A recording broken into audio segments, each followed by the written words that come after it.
Welcome to everyone. Thank you so much for joining on a Friday evening. And that also, we get to know that how important this subject is and why we need to, kind of look into it very keenly. So, I would like to introduce FIAPO first. FIAPO is India's apex animal rights organization. As the collective voice of animal rights movement in India, FIAPO is the catalyst that protects the interests of animals at local and national level through education, research, lobbying, mobilization, training, and direct action. FIAPO has about 177 member organizations, and we work with more than 1,000 activists across India. Now that we say so many activists, it's also so keenly important that we understand their mental health as well, and that is why FIAPO thought that this is a very prime area to focus on. We will be having a series of session on this area. Right now, we will be talking about specifically on activism, burnout, and self-care. And in future, we look forward to have more such sessions. And I would also like to give a brief introduction about our speaker today. Meetu Sehgal is an emotional wellness coach, trainer, tarot reader, and counseling psychologist. With 12 plus years of experience in her field, she has been passionately working with individuals, helping them resolve health, wealth, and relationship challenges through coaching. She works with people from varied backgrounds and has been helping people heal their emotional baggage, blocks, and self sabotaging patterns to help them create a life of ease and fulfillment through personal coaching and trainings. Her workshops are interactive learning sessions, and coaching is a transforming experience. And with that, Neetu, all over to you. Thank you.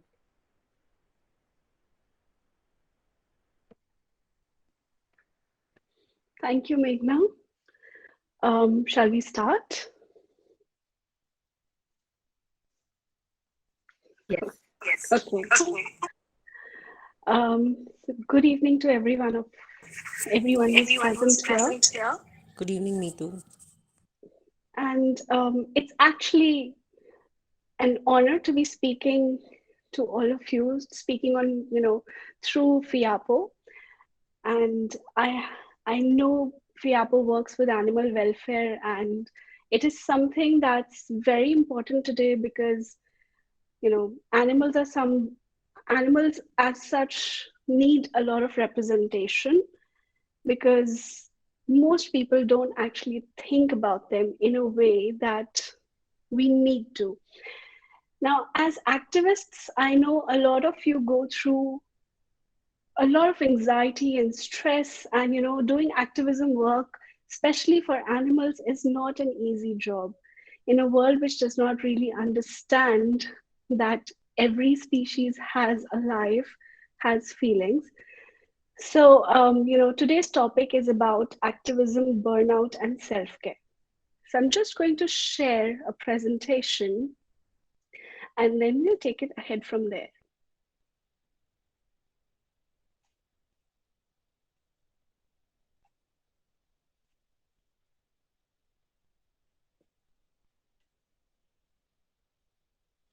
So can you see the presentation? Yes. Okay, great. Yes. So, when I was speaking to FIAPO about this, a lot of emotions, a lot of concerns about from activists that came up were, there's a feeling of helplessness and frustration, anger, stress about dealing with so many animals, dealing with all the situations. You also tend to see a lot of trauma, a lot of animals going through traumatic situations. There's guilt that maybe I'm not doing enough. There's anxiety about how can I make it even better? Why don't people really understand? And there's this feeling of general overwhelm because it is an overwhelming work. When you are working with making somebody's life better, it can be overwhelming as activists because you want to do your best. You want to make sure what you do makes a difference. So, some of the statements that commonly came up were that When you're speaking to people, they don't really seem to understand your point of view. They don't want to change. No matter how much you tell them, they just don't want to change. They don't want to change their habits, their lifestyle. They don't want to change their mindset. And most often people don't even care. It's like people care about so many little things. They don't want to care about anything beyond them, anything outside of them. So the question is, how do I change their mindset? How do I actually make sure they understand what we are doing? They understand how their actions are affecting somebody else, and that somebody else being animals or even nature, environment. And it leads to a general compassion fatigue or an activism burnout. Now, if we talk about compassion fatigue, we can call it an empty cup syndrome. Now, how many of you are actually aware of an empty cup syndrome? Just say a yes. Just generally a yes. You have raised your hands, yes. Okay. So when we talk of empty cup syndrome, it comes from being so tired of caring too much, feeling exhausted and depleted. It's like you are taking care of somebody, but are you taking care of yourself? Are you giving that to yourself? When you care for too much, it happens with a lot of caregivers too, with nurses, with all the staff who gives care. If you have somebody sick in your home, you may have experienced this empty cup syndrome, this compassion fatigue. When you're caring so much, you are really tired and exhausted and depleted. And not just physically, we are talking about emotional and mental exhaustion too. It has led to people feeling depressed, anxious, and just generally uncomfortable and just tired, exhausted. So these are some of the definitions, which how Wikipedia explains compassion fatigue and activism burnout. I'm not going to go into details in depth here because I am sure you have experienced something of this sort over the years that you've done the activism work. What matters is, what are you doing about it? How do you handle it? How do you care for yourself? The thing is, when you're caring for others, you need to make sure you have time, you take out time to care for yourself too. It's extremely important because when you don't care for yourself, what happens is you start pouring from an empty cup. Your cup becomes empty. And when you're empty, you can't really help others. It's a very cliched example, but I'm still going to say it because it makes a lot of sense. When you're in an aeroplane and they're giving you instructions, they ask you to put on your oxygen mask first before helping somebody else. That's because if you can't breathe, if you're not okay, you cannot make anybody else better. So it is extremely important. If you are in such kind of work, you need to take care of yourself on an everyday basis. All said and done, it's good to say, it's good to do, but how many of us actually take the time out to do it for ourselves? Yes, we don't have time. Yes, it is difficult sometimes to do it, but today I'm going to share things with you which you can do every day, no matter where you are. So, I'm going to share some techniques with you which you can do in a matter of seconds. It doesn't take much time. You can do it anytime, any moment of the day. So before we do that, let's look at the reasons for burnout. One very obvious reason is giving too much without any self-care. Facing resistance on an everyday basis. The thing about doing activist work is you tend to face a lot of resistance from the people's mindsets, as well as from regulations and lack of awareness too. So that is something that kind of hits you hard emotionally. It's not able to flow through. So the resistance is one of the biggest reasons for burnout. Also being too hard on yourself. How many of you actually have been too hard on yourself? I'm sure many of you have faced this dialogue. Am I doing it enough? Am I working enough? Am I caring enough? What else can I do? And when you are too hard on yourself, you stop being compassionate to yourself. being emotionally vested in your cause and you are doing your work from an emotional place, it tends to deplete you emotionally. And if you're not recharging yourself, you're taking up so much negativity, so much pain from all around you. It tends to kind of deplete your energies and exhaust you. This is the reason burnout, more than physical, it's a mental and emotional burnout. You face a roller coaster of emotions every day. You know, you may wake up with hope and optimism, but when you go back to bed, some of you may go back with a feeling of hopelessness and feeling powerless. That no matter how hard you try, some people just don't tend to change. And that is very exhausting for the mind.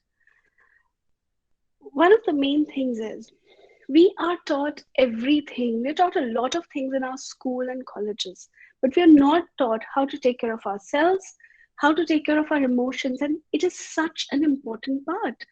Every day of your life, you are dealing with emotions. You are facing emotions. Let's face it. As long as you're human, you are going to feel emotions, and not just from your activist work, even from your personal life. And sometimes your emotions from your personal life can tend to affect your work too. So it's really important to know how to take care of your emotions. Now, the important thing here is I'm not talking about controlling your emotions, because you cannot do that. Emotions are like an energy. They're like water. You cannot control water. You have to handle it. You have to flow it. You have to give it, the space to flow so that it stays healthy. Also, one of the biggest reasons for burnout is empathy.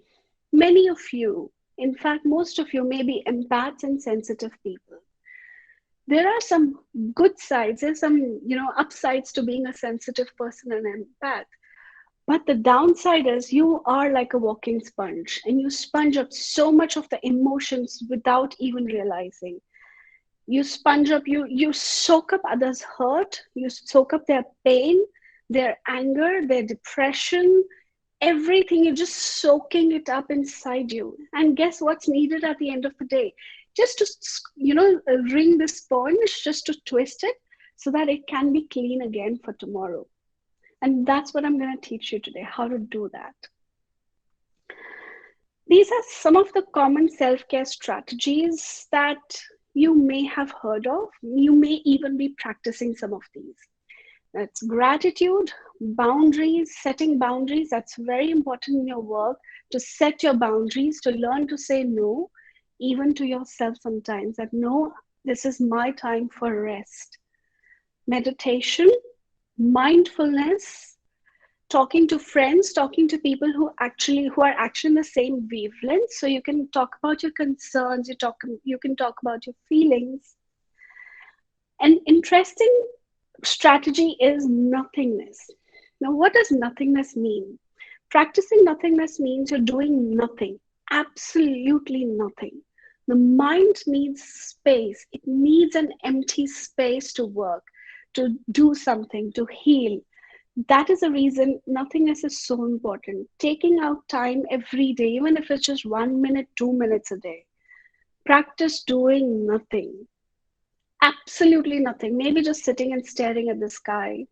Maybe just, being with the plant, or maybe being in the shower and doing nothing. It's really important to do that. And another is healing your emotions. Now, before I actually continue, I'm going to ask you all a question. So you can give it to me in a chat box. How many of you do some form of self-care every day? Practice some form of self-care every day. Give me a one. Great. Thank you. Thank you, Tina. Yeah, just raise your hand or give me a one in the chat box. Write one in the chat box. You do something for self-care every day. That's right. Great. That's right. Who else? That's right. Thank you. Yeah, thank you. Great. Great. Great. Try to. Gratitude meditation. Great. That's great. I am so happy you're doing it. You're doing something every day. Not every day. Yeah, I mean, we all fall into that trap. 10 minutes silence, that's great. Silence is a great way of doing nothing. We're giving your mind the space to do nothing. And in that space, the body can process a lot of things that's happening. Thank you so much for your responses.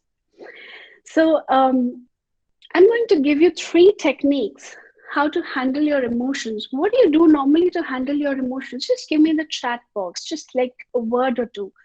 You know, whether you talk to somebody, you just sit, you share, you do nothing.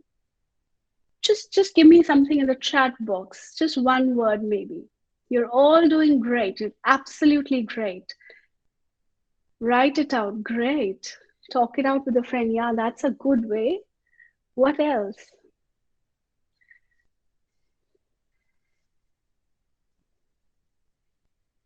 Okay. All right. What if I told you mindless funny chat, flirting? Yeah, that's actually a good way to get your mind off of something. Great. It's more of a distraction though, not actually dealing, but good to begin with. Anger within self. Yeah, there could be a lot of anger because when you're doing something out of your heart and it doesn't find space, it's not reciprocated, it can bring up a lot of anger. I'm going to teach you something that you can do today about anger, about emotions. Okay, I'm going to go back to the presentation and I'll come back to you with a question again. And it's not a question and answer session, you don't have to worry about it. Okay, so yeah, can you see this? Okay. Yes.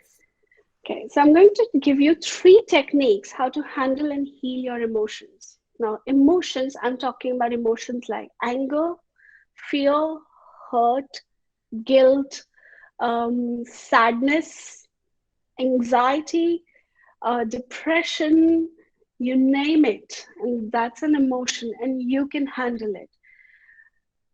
We, just as we go to a doctor to, help help us with our physical health, we need some help with our emotions. And these are 3 things that you can do. Number 1, learn to take a pause. The more you pay attention to your emotions, the more you're actually going to understand them and deal with them.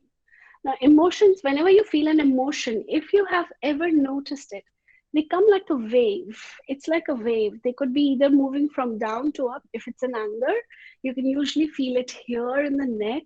You can feel it here in the chest. You can even feel it here in the temples.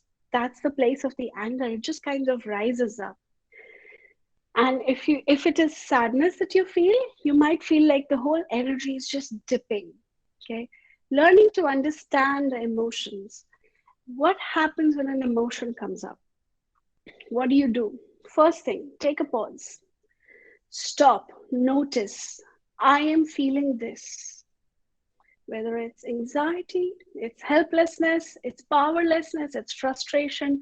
Take a pause and tell yourself, okay, I am feeling this. And take a few deep breaths, breathing in through the nose, breathing out through the mouth.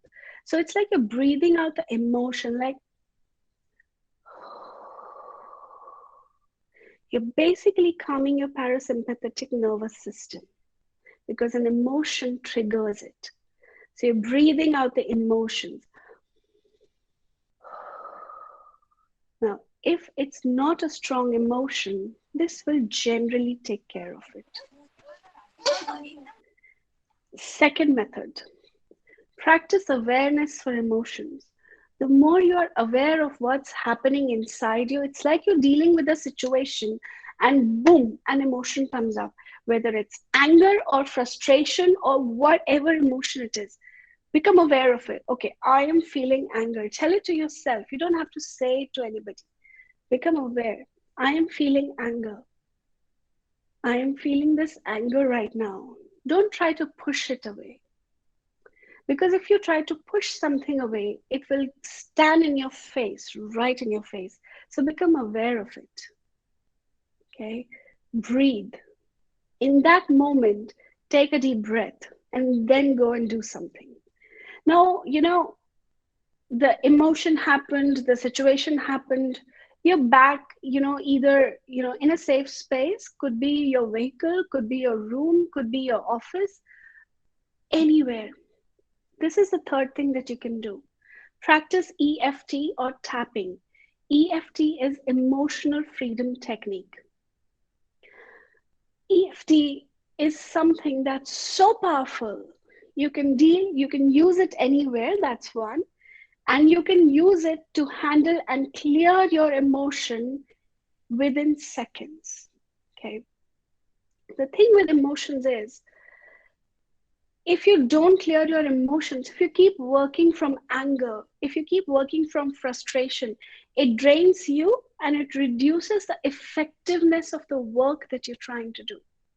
Say you want to, I'm just going to escape this and I want to just talk to you for a moment. If you're saying something to somebody and you're saying it from a place of anger, or you're saying it from a place of frustration, how difficult is it to communicate what you really want? Have you ever noticed it? If you're saying something in anger or if you're saying something in frustration, how difficult has it been to communicate what you really want to tell them? And say you're very relaxed and peaceful and your emotions are settled. How easy is it to communicate what you want effectively? Have any of you noticed that? Yeah, yeah. Yeah, what we want to say generally doesn't come out right. That's right. When we are in emotions, when there's emotions there, it's like it's a brain fog.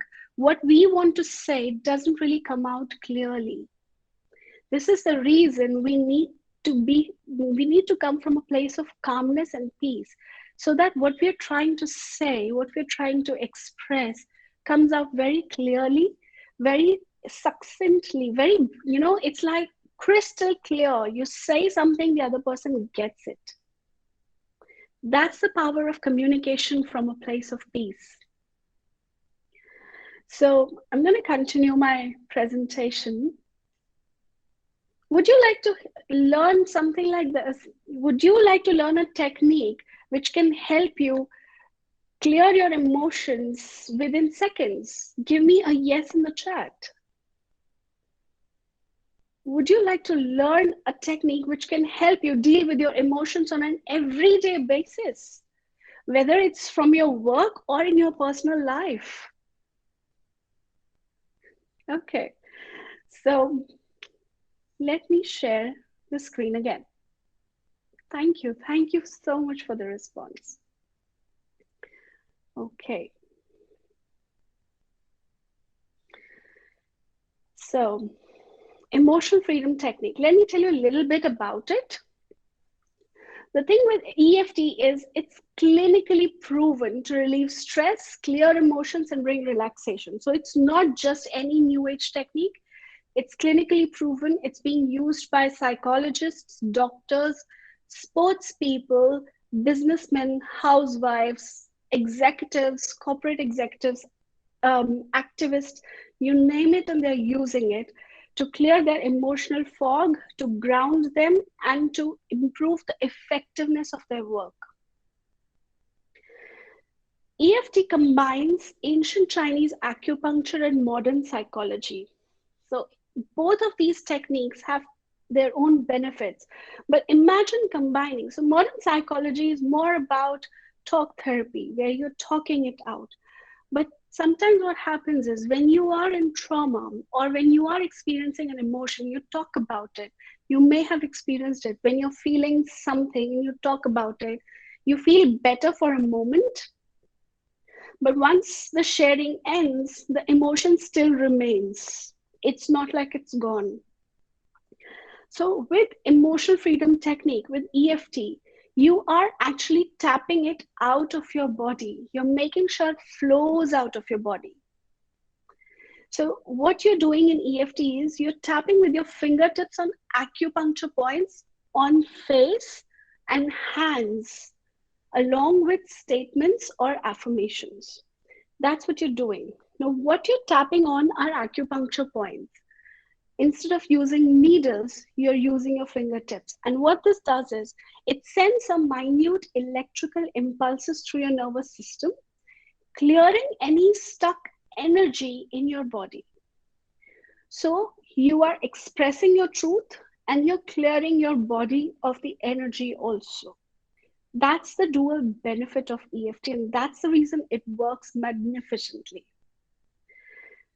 Now, this is a clinical study in which it was found that when you do EFT, 30 to 40 minutes of EFT, normally an EFT session with a practitioner lasts for an hour. So 30 to 40 minutes of EFT brings down the cortisol hormone, that's a stress hormone, in the body by 24%. Now, that's a huge number. If you have stress in your body, which we all do, let's just face it, this is a stressful world we live in. If you have stress in your body, for it to come down by 24%, you would have to do something, probably a massage, a meditation, and it might take almost 6 to 7 hours or days to clear that stress hormone from the body. If you are relaxing, EFT does that in 30 to 40 minutes. Imagine how it can help you. People have used EFT for anxiety. People have used EFT for panic, for anger, for releasing trauma from the body. Because trauma not just stays in the mind, it stays in the body. And it keeps affecting the body. When you're soaking up so much from others, as an empath, you are constantly soaking. It just stays in your body and you've got to clear it out. When you clear it out, your body feels fresh, energetic, it feels good. Your body feels very light. It's like you're twisted in knots, and after an EFT, it just feels like, I can finally breathe. Okay, provide stress relief in seconds. It's fast, effective, with lasting benefits. That's more important about it. It clears the emotions like we just spoke and heals the trauma. So how do we actually do it? So I'm going to share EFT tapping points. Here is the slide. I want you to take a look at it. Then we're going to do it. I'm going to teach you right now here how to do EFT for yourself. And it's that easy. Okay. So there's top of the head, there's eyebrow, there's side of the eye, under the nose, chin, collarbone, underarm, and this is the karate chop on the side of the hand. Okay. So, are you ready to learn? Okay. So, this is what we're going to do. The first point, I'm just going to show you the points on me right now. The first point is on the side of the hand, this fleshy part on the side, under the little finger. This is the point. And you can do it right now with me. Okay, please go ahead and do it. You can tap on either of the hands because we have points on both the sides of the body. Okay. So this is the first point. That's the karate chop. The second point is where your eyebrow begins. So this is the second point.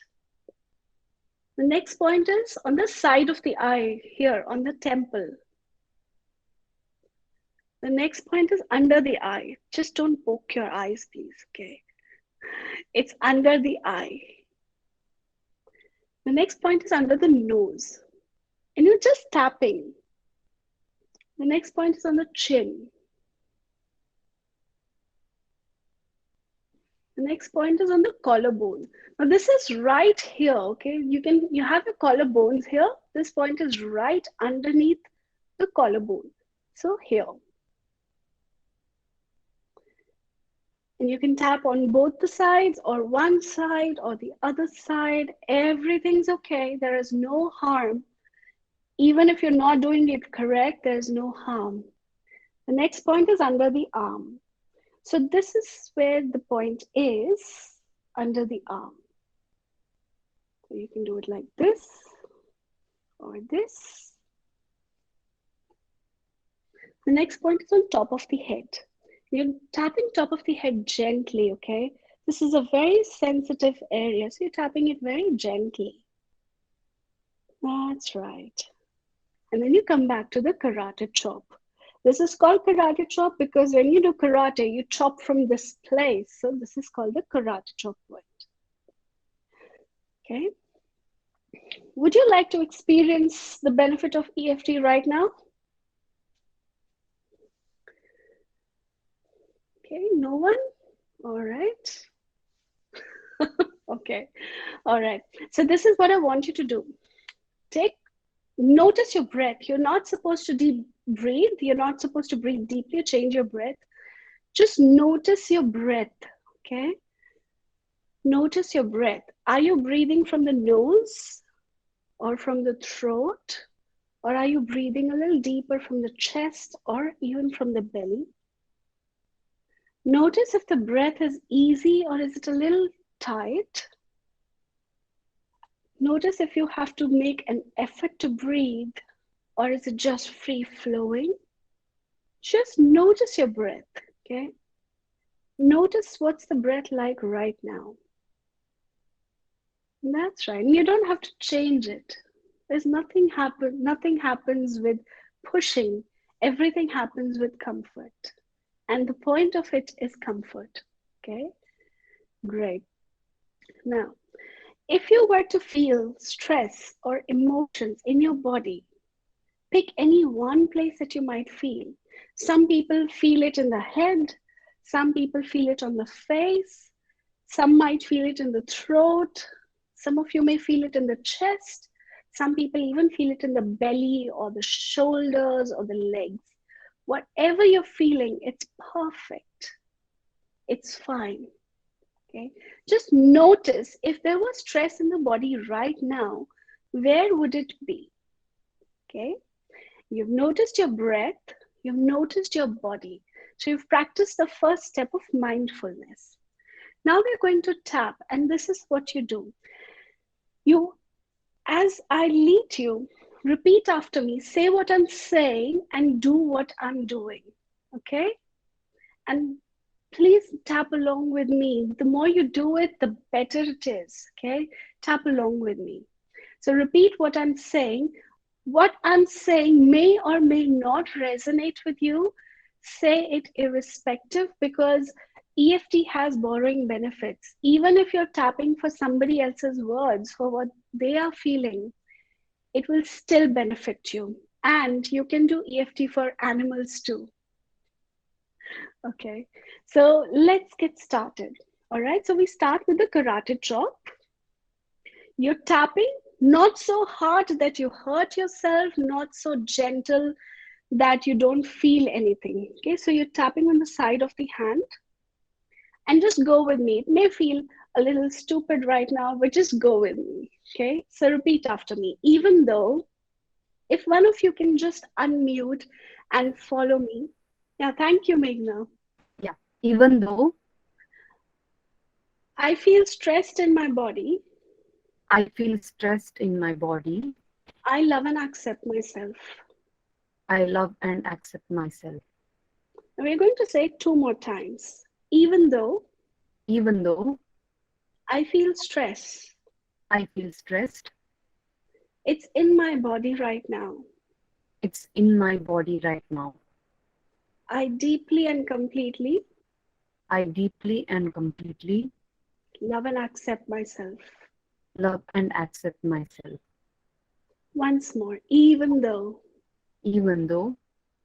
I feel this stress in my body, I feel this stress in my body, I usually feel it every day. I usually feel it every day. I deeply and completely I deeply and completely love and accept myself. love and accept myself. Now we are moving to the tapping point. So the first point is the eyebrow. This stress, This stress, side of the eye. I can feel the stress in my body, I can feel the stress in my body. under the eye. I tend to feel so stressed. I tend to feel so stressed. Under the nose. Sometimes it makes it difficult for me to sleep. Sometimes it makes me feel difficult to sleep. On the chin. I tend to overthink a lot. I tend to overthink a lot. Collarbone. And sometimes the thoughts run in loops. Sometimes the thoughts run in loops. Under the arm. I really want to release the stress. I really want to release the stress. Top of the head. Release the stress right now. Release the stress right now. Eyebrow. Suppose somehow, Suppose somehow side of the eye, I could release the stress easily. I could release the stress easily. Under the eye. Suppose somehow Suppose somehow I could breathe easily. I could breathe easily. Under the nose. What if What if people understood easily? people understood easily? Chin. What if What if they understood my points easily? they understood my points easily? Collarbone. What if What if they begin to care? they begin to care? Underarm. All this stress, All this stress, all the stress in my body. all this stress in my body, Eyebrow. I wish I could release it right now. I wish I could release it right now. Side of the eye. I, I feel the stress every day. I feel the stress every day. Under the eye. This anger. This anger, Nose. This anxiety. this anxiety, Chin. This feeling of hurt. this feeling of hurt, Collarbone. All these feelings. all these feelings, I feel them sometime or the other every day. I feel them sometimes or the other every day. Suppose somehow Suppose somehow I could find peace too, I could find peace too, and I could release the stress. and I could release the stress, Karate chop, even though even though I feel so stressed. I feel so stressed. It's been so stressful. It's been so stressful. Some days I can hardly breathe. Some days I can hardly breathe. I choose to deeply and completely I choose to deeply and completely love and accept myself too. love and accept myself too. Relax, take a deep breath,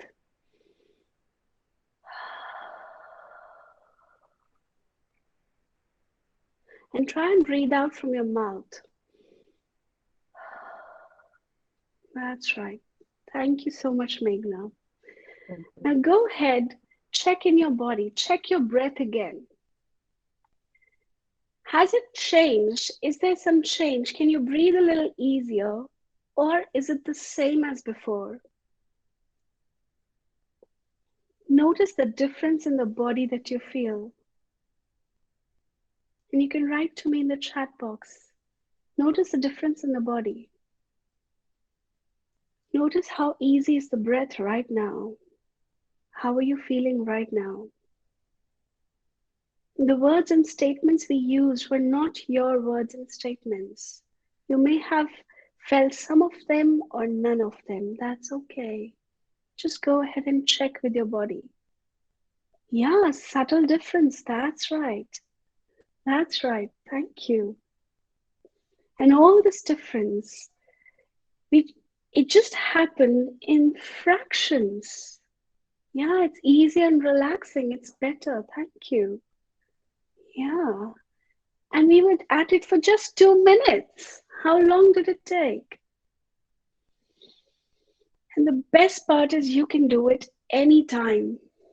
And after so many years of it, I sometimes find myself doing it in the car when I'm traveling, or when I'm sitting at home, when I'm watching TV, or when I'm watching some videos which are not very pleasant.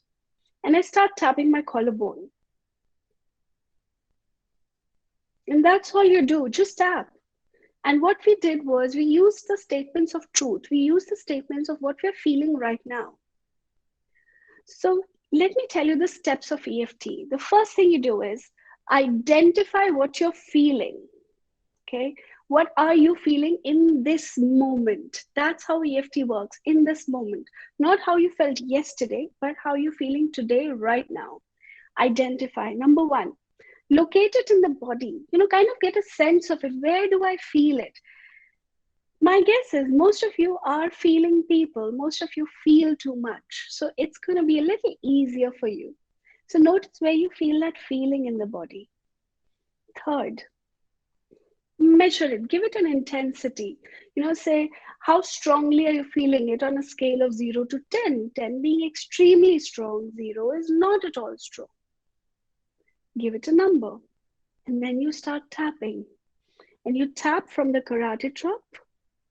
You say, even though I feel this, I love and accept myself. Simple. Keep it simple. That's it. And you say, I feel this. This is what I'm feeling. I feel this in my body. I feel it. You just say the truth. We are not glossing over anything. We are not avoiding. We are not ignoring. We are seeing the truth in the face. And that's what we want, don't we? We tend to avoid things when they hurt us, but when you face them, while you're doing this, it releases the emotional charge from the body. It is said, when you can tell your story, when you can tell your pain without feeling the pain, that means you have healed it. It no longer controls you. That's how EFT helps you. You can do this anytime, any day, any moment. Let me share the steps again. You will, Meghna, if you can share the tapping points and the steps with everybody, that'll be great. If anybody is interested, they can, have it as a ready reference. So let me show you the points and the steps again. So these are the steps. These are the points, like I showed you. The top of the head, the eyebrow, side of the eye, under the eye, nose, chin, collarbone, underarm. Even if you miss something, that's okay. It's very forgiving. And these are the steps of EFT. You identify, locate, measure, do the tapping. Even though I feel this, I love and accept myself. You go ahead, tap on all the points. You come back, even though I feel this, I love and accept myself in the karate chop. You relax, take a deep breath, measure again. And you can repeat it if necessary. That's how simple it is. Would you want a simpler version of this? Sometimes when you're in a fix, you're feeling very angry, you're feeling extremely emotional, you don't want to do all the points, it's difficult to remember initially, just do 3.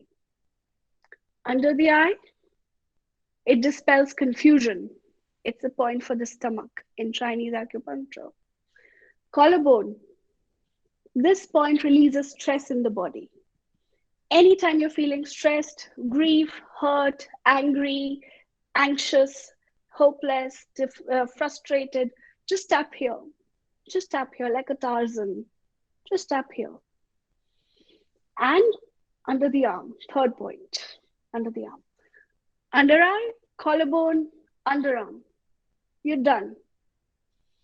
People have said they were having an emotional meltdown. They went into the washroom. They did this for 2 minutes, 2 to 3 minutes max. They were okay. That's how powerful this is. Try it out. You do give us a feedback, okay? Try it out. It works like magic. Okay, on final notes, Some of the final tips. What's important is going about activism from a place of peace. How do you go from feeling helplessness to feeling empowered? I've told you how to handle your emotions. EFT is such a powerful practice. People are using it all over the world, and they are using it every day to make themselves feel better, empowered, grow spiritually, help others better. I'm an EFT practitioner. That's what I do. And all the clients have given me a feedback that once I've used it, things usually don't come back if we have cleared it from the root. Whether it's helplessness, whether it's trauma, whether it's grief, even anger issues. Okay. So, first, don't serve from an empty cup. Practice compassion towards yourself too. You are very compassionate people towards animals. Even an iota of it towards yourself will go a long way so that you feel good so you can do better work. Second, deal with your emotions first. If you're feeling helpless, your activism is not going to be as effective as when you're feeling peaceful and empowered. So deal with your emotions first. Do it as a beginning of the day and an end of the day practice. Third, practice compassion, not sympathy. You don't have to sympathize with anybody. Nobody deserves your sympathy. Because when you're sympathizing, you're putting yourself up here in a pedestal, you're putting them down there. That's what sympathy is. Compassion is this. Empathy is this. And compassion is even better because it brings compassion not just for the victim, but also for the victimizer.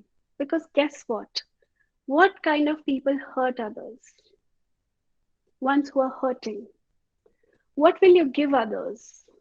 If you have apples, you will give apples. If you have pineapples, you're only going to give pineapples. If you have cactus, you can't give mangoes. You will give what you have. And when you start seeing the world through those eyes, it makes a little more sense for you to be more at peace because you can't save anybody if you yourself are drowning in emotions. So people give what they have. If they have anger, they will give out anger. If they have hate, they will spread hate. If they're hurt, they're going to hurt people. Hurt people hurt others. People who love don't hurt others. That's a ground rule. You know that for yourself. All you have to do is just see the other person from that perspective too.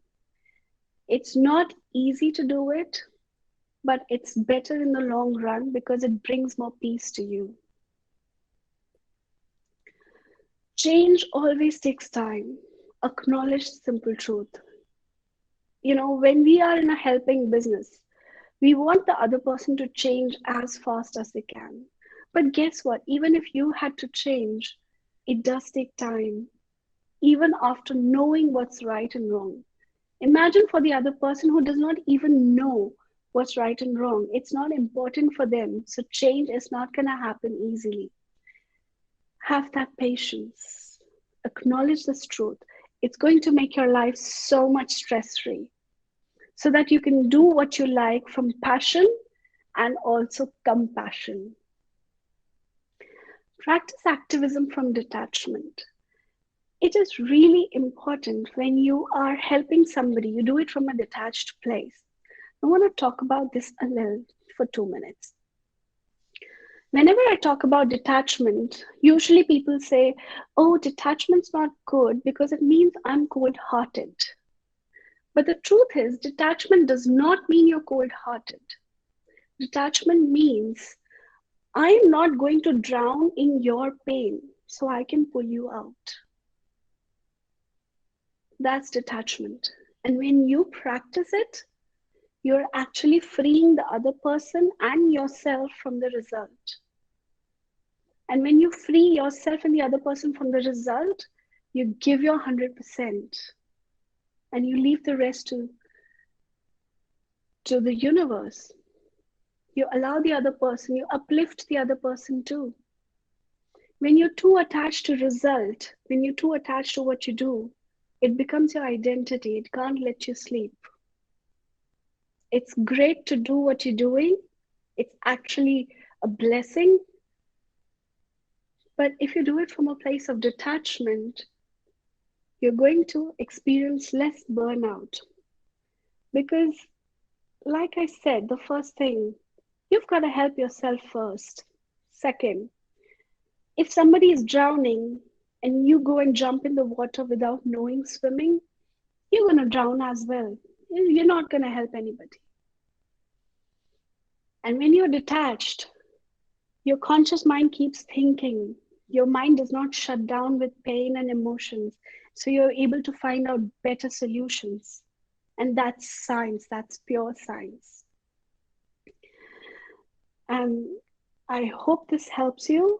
I hope you're taking back something. And thank you so much. Now we're going to open the floor for any questions, any queries that you have. Meghna, over to you. Yes, Meetu, thank you so much. I'm just, taking in what you said, and I'm just, rethinking about it. Thank you so much. And I knew I would feel a lot better after listening to you, and it is happening right now. Um, Thank you. Especially what you said, compassion is needed, not sympathy. Yeah. Sympathy being, making someone feel less, which is not right. And also, compassion is more of feeling the other person empowered and oneself too. And yeah, detachment and attachment, how this works. And if anyone here, I have been seeing people are, a lot of people came a little very late, probably at 7 or 7:15. I'm not sure how many of you got it, but to everyone who's been there since the beginning or whoever has come joined later, if there's anything that you want to ask or anything, please go ahead. You can either drop in the comments or you can use the audio. Yeah, me too, ma'am. Yeah, yeah, So, Papia. thanks a lot. It was a great insight. I have been Thank fighting you. for a stray dog in my society for the last 6 months. Uh, Hmm. but ultimately, of course, I won the case. The stray is allowed to stay in the society. But it was me against the whole 225 shareholders. Uh, Wow. but your this session was a really insightful for me. It was very insightful. It was a great learning experience. I could understand that there was an emotional burnout from my side. The EFT tapping technique, definitely I will try it out. Not only try it out, I'll do it every day. Though I am into meditation and yoga, that has helped me a lot to fight this cause with the help of PETA and AWB. They all came to my help. But this session was a wonderful one. Thank you so much. Thank you. Grateful to you. Thank Thank you, you. ma'am. Thank you for sharing. Thank Thank you. you. Thank you so much, Papia. Akshita mentioned in the comment that she feels that people around enjoy hurting others, mostly like a psychopaths. So, what's Yeah. your thought on that, Meetu? So, like I said, people, you've got to start understanding the psychology too somewhere. When people hurt others, it's because that's all they have inside them. Sometimes on the surface of it, we can't see what's going on for them, but it's been proven time and again. A person who is full of love, they will never hurt anybody. A person who's very peaceful, they will never hurt anybody. But somebody who's carrying a lot of anger, the anger is gonna lash out. And what could be the psychology of a psychopath? Just imagine a person who's feeling so stuffed inside that they have to poke and prod somebody else like an animal to just take that anger out. it's like you feel bad for those people. And I know it's not pleasant when you see them work, when you see them act. It really hurts. But what those people really need is not your anger, not your hatred, but they need your love.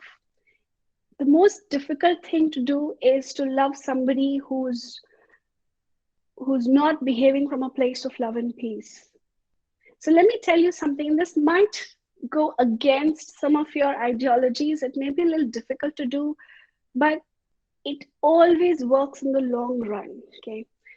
Whenever you find somebody who's not behaving in a very nice way, who's hurting others, who's cruel, you will not see those people just with animals. They behave with people also like that. Whenever you see somebody like that, in your mind's eye, imagine showering them with a lot of love and flowers. Shower them with a lot of love, because what they need is love. Only love can change fear into, healing. That's what's needed. Love is needed, not hatred. They are already experiencing hatred. Somebody who's hurting an animal, imagine what kind of anger and hatred they might be experiencing, that they have to, hurt a powerless being. Imagine what would be going on for that person. It's not pleasant, but send them love. That's the only way to bring change. Your hatred is just feeding their hatred. Send them so much love. Imagine opening your heart and sending all that pink light. Imagine showering them with love and flowers. Tell me if you'll see a difference. Try doing that. It's not easy. It's really not easy when you do that with some people who are hurtful, who are cruel. Try. I'm not asking you to adopt it, just try it out. Yes, we are mostly told or conditioned to be in a way, if someone hurts us, we hurt back. That's mostly what is told to us. But I think this is in a way to unlearn ourselves and practice this. Yeah.